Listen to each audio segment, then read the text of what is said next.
Xo'p do'stlar, ko'pchilik so'rashadi, kavrak necha yilda hosil beradi? Mana shu kavraklarimiz Xudo xolasa hosilga tayyor. Ko'rishingiz mumkin. Hammasi bir tekis rivojlangan. 4 quloq, 5 quloq, 3 quloq. Mana shu holatda.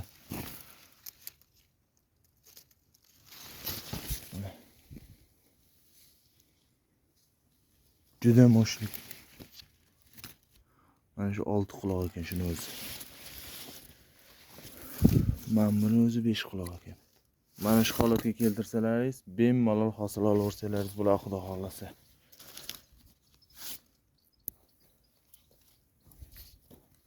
Mana chiroyli ko'kargan. 6 quloq, 5 quloq bo'lsa, mana shu holatda poyasi qalin bo'lsa, hosilni olaverasizlar.